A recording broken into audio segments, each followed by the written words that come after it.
Hello learners, हमारी previous video में हमने पैराडाइज लॉस्ट बुक 1 की समरी को कवर किया था।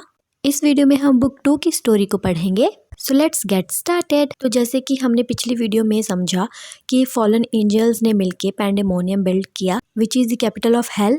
तो सैटर्न उसके थ्रोन पे बैठा है क्योंकि वो उनका लीडर है।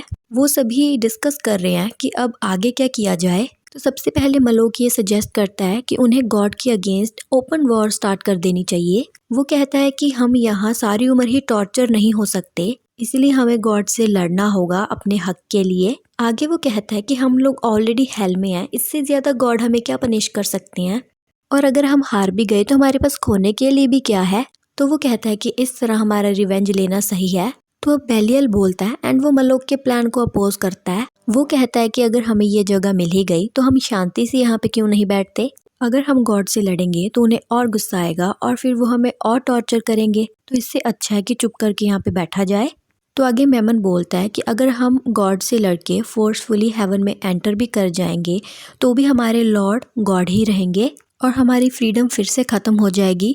तो क्यों ना हेल में ही रहा जाए, क्योंकि यहाँ पे एटलीस्ट हम फ्री तो हैं और वैसे भी यहाँ गोल्ड एंड अदर ज्वेल्स भी पाए जाते हैं, जिससे वो हेल को और कंफर्टेबल एंड लिवेबल बना लेंगे। तो बेल्ज़ेबब बोलने के लिए खड़ा होता है एंड सब शांत हो जाते हैं। वो कहता है कि rather to serve in heaven, उसे भी हेल की फ्रीडम ठीक लगती है, लेकिन फिर भी उन्हें रिवेंज तो लेना ही है।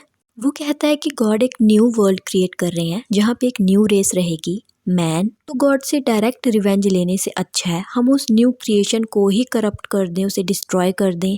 तो सभी डेविल्स उससे एग्री भी करते हैं।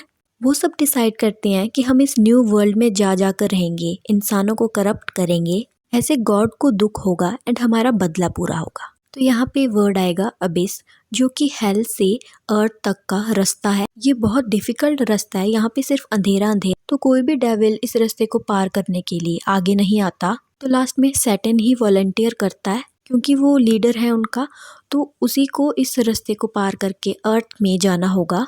तो सैटर्न डेविल से कहता है कि जब तक वो गॉड द्वारा क्रिएट किए गए न्यू वर्ल्ड यानी कि अर्थ में जाकर आता है, तब तक वो सभी मिलकर हेल्थ की डेवलपमेंट के लिए काम करते रहें।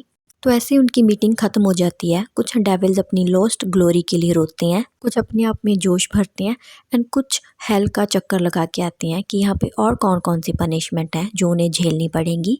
तो सैटर्न हेल के गेट तक जाता है। इसके टोटल 9 गेट्स हैं। उस गेट पे 2 गार्ड्स हैं, उसमें से एक गार्ड की अपर बॉडी विमेन की है एंड लोअर बॉडी सर्पेंट की है। Serpent means snake. And second guard एक डार्क फिगर है। तो सैटर्न उस डार्क फिगर को गेट खोलने के लिए कहता है एंड वो उसे टीज करता है कि तुम्हें हेल में रखा गया पनिश करने के लिए। तो ऐसे वो दोनों लड़ने लग जाते हैं एंड सेकेंड गार्ड उनके सामने आके खड़ी हो जाती है, उन्हें रोक देती है लड़ने से। वो सैटर्न को बताती है कि जब तुम हेवन में एक एंजल थे तो तुम्हारे हेड से मेरा जन्म हुआ था, उसका नाम सिन है यानी कि पाप, एंड वो बहुत ब्यूटीफुल थी। सैटर्न ने उसके साथ रेप किया था जिसकी वजह से वो प्रेग्नेंट हो गई थी। एंड जब गॉड ने रेबल एंजल्स को हेवन से बाहर निकाला था तो उसे भी निकाल दिया था। उसे हेल की कीज दी गई थी एंड ये इंस्ट्रक्ट किया गया था कि हेल के गेट्स हमेशा बंद रहने चाहिए। और फिर यहाँ पे आके उसने इस डार्क फिगर को जन्म दिया जिसका नाम है डेथ, मीन्स डेथ सैटर्न का सन है। उसके बाद डेथ ने भी सिन के साथ रेप किया जिसकी वजह से उसने हाउंड्स को जन्म दिया जो कि एक तरह के डॉग्स होते हैं एंड वो हाउंड्स भी उसके साथ ही बंधे हुए हैं, वो उसे टॉर्चर करते हैं। तो सैटर्न ये सब जानकर पुरानी बातें भूलकर उनसे प्यार से बात करता है। वो कहता है कि मैंने गॉड द्वारा क्रिएट किए गए न्यू वर्ल्ड यानी कि अर्थ का पता करना है और मुझे यहाँ से जाने दो। एक बार मुझे उस न्यू वर्ल्ड का पता चल जाए तो मैं तुम्हें भी वहाँ पर बुला लूंगा। तो ये बात सुन के डेथ एंड सिन अपने फादर को ओबे करने का डिसीजन लेते हैं एंड वो उन गेट्स की उन्हें दे देते हैं। जब वो गेट खोलता है तो बहुत जोर से बिजली चमकने लग जाती है, हवाएं चलने लग जाती हैं। ये गेट एक बार खुल तो जाता है लेकिन दोबारा सिन इसे बंद नहीं कर पाती। वहां से निकलकर सैटर्न क्योस एंड नाइट से मिलता है जिनको कि पर्सोनिफाई किया गया है, मीन्स उन्हें ह्यूमन क्वालिटीज दी गई हैं। सैटर्न उन्हें कहता है कि मुझे अर्थ की तरफ जाना है तो मुझे गाइड कर दो। तो ऐसे आगे बढ़ते बढ़ते उसे बहुत सारी डिफिकल्टीज का सामना करना पड़ता है। वो रास्ता बहुत ही मुश्किल होता है, कहीं पर उसे उड़ के जाना पड़ता है तो कहीं पर उसे क्रॉल करके जाना पड़ता है। सिन और डेथ उसके पीछे पीछे ब्रिज बनाते हुए आ रहे थे।